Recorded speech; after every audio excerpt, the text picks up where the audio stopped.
야베스 기도라고 책이 나왔었죠.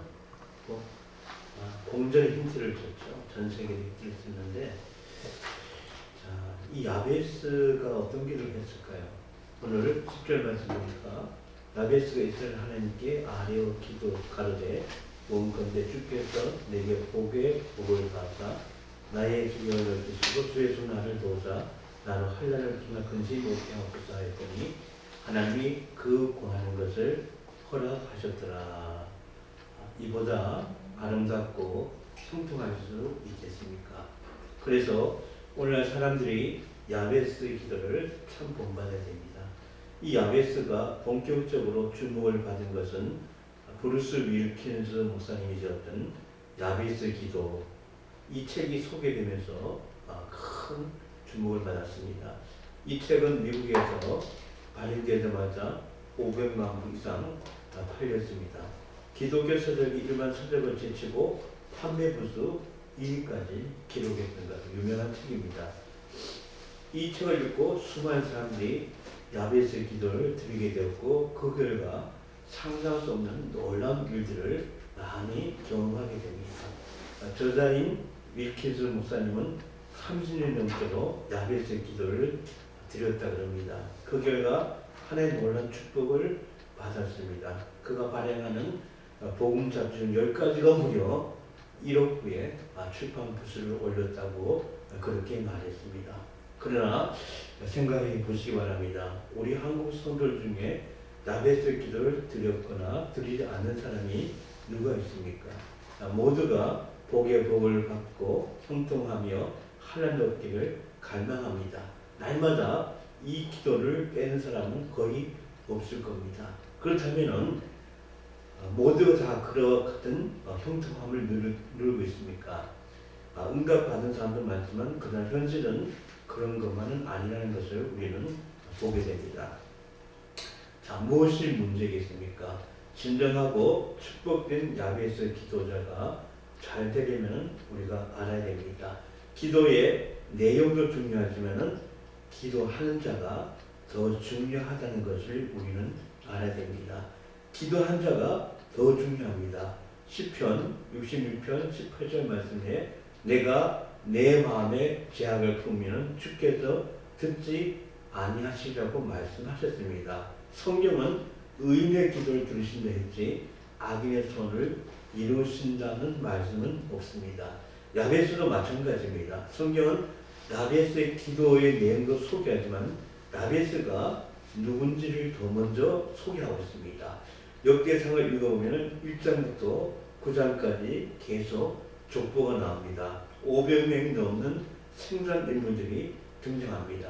그런데 4장에서 유다지파의 육계선으로 46명의 이름이 계속 나열되다가 중간에 한 사람이 등장합니다. 그 사람이 바로 야베스입니다. 그런데 그렇게 한 이유는 야베스는 좀 특별한 사람이라는 것입니다. 마치 에녹을 소개하는 기록과 같습니다. 그러므로 야베스가 어떤 기도를 했느냐보다 어떤 사람인가에 초점을 맞춰야 됩니다. 왜냐하면 요한복음 15장 7절 말씀에 너희가 내 안에 거하고 내 말이 너희 안에 거하면 무엇이든지 원하는 대로 구하라. 그러면 이루려고 말씀했기 때문입니다. 내가 어떤 사람인가가 더 중요하다는 말씀입니다. 하나님 보시기에 합당치 않으면서도 기도하면 다 되는 것이 아니라는 말씀입니다. 성경은 야베스에 대해서 이렇게 말씀합니다. 9절 말씀 보니까 야베스는 그 형제보다 귀중한 자라. 그 어머니가 이름하여 야베스라 하였으니 이는 내가 수고로이 낳았다 함이었더라. 여기서 우리는 야베스가 어떤 사람인가 살펴볼 수가 있습니다. 야베스는 어떤 사람이었습니까? 첫째는 존귀한 자였습니다. 야베스는 그 형제보다 귀중한 자라고 성경을 말했습니다. 성경에서 존귀한 자에 대한 용례를 보면은 없어서는 안 될 핵심 멤버고 중요 지도층이거나 지당 공로자를 귀중한 자라고 말했습니다. 예를 들면은 애굽에서 바로왕 앞에 요셉 같은 사람입니다. 아람 나라로 치면은 왕을 보자고 나라 수없이 구했던 나만 장군 같은 사람입니다. 그러나 예외가 있습니다. 아무 공로 없어도 왕의 형제나 자녀가 되면은 존귀한 자로 불러주었습니다. 자세한 내용은 나오지 않지만 야베스의 형제들도 대단히 존귀했던 것 같습니다. 그러나 야베스는 그들보다 더 존귀했다고 말했습니다. 이처럼 야베스의 축복을 받으면 존귀한 자가 되어야 된다고 말씀해 주고 있습니다. 어떤 사람이 존귀합니까? 시편 16편 3절 말씀에 땅에 있는 성도는 존귀한 자니 나의 모든 즐거움이 저에게 있도다고 말했습니다. 세상에 존귀가 참 얼마나 귀합니까? 진정 존귀한 자는 바로 예수 믿어 중생되어 하나님의 자녀 된 자입니다. 하나님의 자녀만큼 존귀한 자가 어디 있겠습니까? 하나님은 자녀의 기도를 들으십니다. 마태복음 7장 11절에 너희가 악한 자라도 좋은 것으로 자식의 줄 줄 알거든 하물며 하늘에 계신 너희 아버지께서 구하는 자에게 좋은 것으로 주시지 않겠냐고 말씀했습니다. 나아가 회개하는 자입니다. 회개하면은 유쾌한 일이 주 앞으로부터 이룰 것이라고 말했습니다. 즉 죄를 버리고 말씀과 성령으로 변화받고 능력받는 사람, 이웃에게 전도하고 봉사한 사람이 참으로 존귀한 자입니다. 존귀한 자의 기도를 하나님이 들으신다고 분명히 말했습니다. 시편 34편 15절 말씀에 여호와의 눈은 의를 향하시고 그 귀는 저희 부르짖음에 기울이신도다. 아멘. 이렇게 말했습니다. 그러므로 믿음으로 의롭다 칭함을 받고 십자가 공로를 치명을 받은 사람, 그런 사람이 바로 오늘 말씀처럼 존귀한 자인 것을 보게 됩니다. 여러분도 하나님 앞에 더 존귀한 중에 더 존귀한 자로 인정받는 사람이 되시기를 주의 이름으로 축원드리겠습니다. 두 번째는 오늘 말씀 보니까 수고로이 나은 자였다고 말씀해 주고 있습니다. 자, 9절 말씀 보니까 야베스는 태어날 때 상당한 진통이 있었던 것 같습니다. 그래서 내가 수고로이 낳았다고 말했습니다. 이 야베스의 뜻은 고통, 수고입니다. 아픔 치고는 이름 치고는 별로 좋은 이름이 아닙니다. 이름이 우수하면은 그냥 대충이면 아마 노림받기 쉬울 것입니다. 그러나 이 어머니가 말했을 때 수고로웠다고 그렇게 말했습니다. 수고로웠으니까 얼마나 수고로웠으면 그 진통이 얼마나 컸으면 그 아픔이 얼마나 컸으면 이렇게 수고라고 그 이름을 지었겠습니까? 구체적으로는 어떤 수고인지 잘 알 수 없습니다. 그러나 사무엘의 어머니처럼 등남하기 위한 기도의 고통이었든지 아니면 산모가 먹을 것이 없어서 받는 고통이었는지 아니면 나의처럼 아이 낳다가 겪는 산통이었는지 알 수가 없습니다. 아무튼 해산을 위한 많은 수고 가운데 낳은 아들이 바로 야베스였습니다. 이처럼 신령한 해산 고통이 있습니다. 사도 바울이 그랬지요. 갈라디아서 4장 19절 말씀에 나의 자녀들아 너희 속에 그리스도 형상 이르기까지 다시 너희를 위하여 해산하는 수고를 한다고 말했습니다.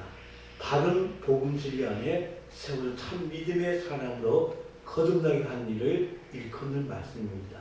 여러분 한 사람이 온전한 믿음까지 장성하기까지 교회와 많은 분들이 수고가 따른 것을 볼 수가 있습니다.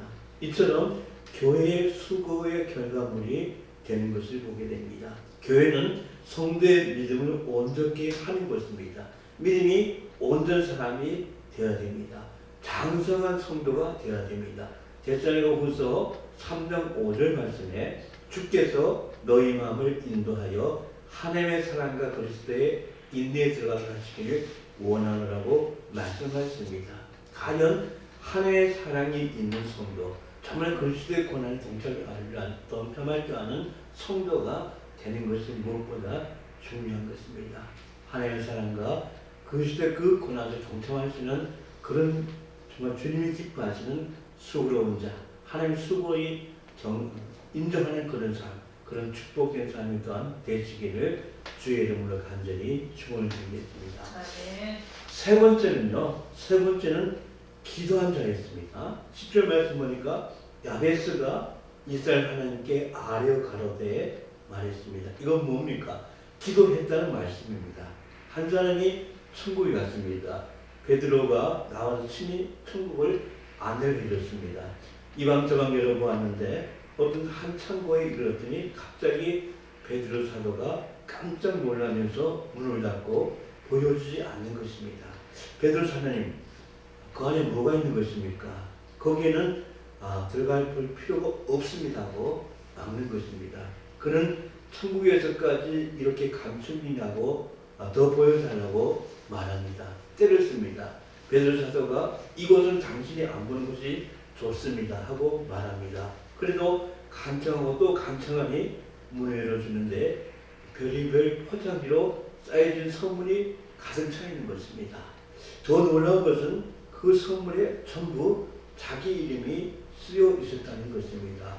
섭섭한 생각이 들었습니다. 그래서 선물을 뜯어보았습니다. 그랬더니 그 속에는 이 땅에 있을 때 그렇게 원하고 소원했던 모든 것들이 가득 차 있던 것이었습니다. 마음이 아팠습니다. 왜 내가 이걸 못 받았지? 이렇게 다 쏟아놨는데 왜 나에게 도달하지 않았지? 그런 생각을 하게 됐습니다. 그래서 베드로에게 따져 묻습니다. 베드로 사도님, 왜 이것이 배를 타고 난 것입니까? 그 이유는 자네가 달라고 요청을 안 해서 그렇다냐고 말했습니다. 하나님이 주려고 다 쌓아놓았는데 달라고 요청해야지. 왜 요청을 안 했냐? 그렇게 말했다는 그런 일화가 있습니다. 자, 야고보 4장 2절 3절 말씀에 너희가 얻지 못하면 구하지 아니하며 구하여도 받지 못하면 정욕쓰려고 잘못 구함이라고 말씀했습니다. 하나님 앞에 바로 서서 구해야 되는 것입니다. 구하여도 응답이 없으면 더욱 바로 서는 그런 삶이 되어야 됩니다. 바로 서서 구하고 구하면서 바로 서고 야베스에서는 우리가 바로 서서 구해야 된다는 것을 가르치고 있는 말씀인 것을 보게 됩니다. 우리가 바르고 또 기도하고 이럴 때 구하시다는 것, 그것이 야베스의 기도가 우리에게 가르치는 가장 귀중한 그런 교훈인 것을 보게 됩니다. 여러분, 오늘 우리 주님은 우리에게 그의 나라 그의 의를 구하라, 그냥 이 모든 것은 너에게 더해 주리라고 말씀하셨습니다. 단순한 야베스 기도라면 세상 종교나 다름이 없는 것입니다. 우리 모두 새해는 예수님을 더 잘 믿고 하나님을 더 잘 경외하면서 말씀과 성령 안에서 더욱 잘 세워져서 구하는 것마다 얻고 생각하는 것마다 이루어진 놀란 야베스고 그것을 누리시는 그런 한 해 되었으면 좋겠습니다. 모쪼록 하나님 앞에서 바르게 구하고 또 바르게서 또 구하고, 그래서 올 한 해 하나님 앞에 더 넘치는 복을 받는 여러분의 귀한 삶이 되시기를 주의 이름으로 간절히 축원을 드리겠습니다. 기도하겠습니다. 사랑의 하나님 아버지, 감사합니다. 오늘 함께 주의 말씀 잠깐 나누었습니다. 야베스는 기도의 축복의 사람이었지만은 그는 참으로 존귀한 사람이었고 그 수고 속에서 주님의 고난을 함께 동참하는 그런 마음을 지녔습니다. 또한 그는 기도한 사람이었습니다. 그래서 그는 구하는 것마다 얻었고 또 얻은 것을 위해서 또 주님 앞에도 바로 살았던 그의 모습을 다시 한번 발견하게 됩니다. 우리가 주님 앞에 하나님 기뻐하신 사람이 되고 하나님께서 늘 말씀하듯이 늘 하나님 앞에 기도하시는 기도의 사람 되게 주님께서 도와주고 인도해 주길 원합니다. 기도와 삶이 일치되어지고 삶이 더 성숙되어져서 하나님의 구하는 것에 더 넘치도록 복을 받는 그런 축복된 하나님 되게 주님께서 도와주시옵시고 인도해 주길 원하며 예수님으로 감사하며 기도드렸습니다. 아멘.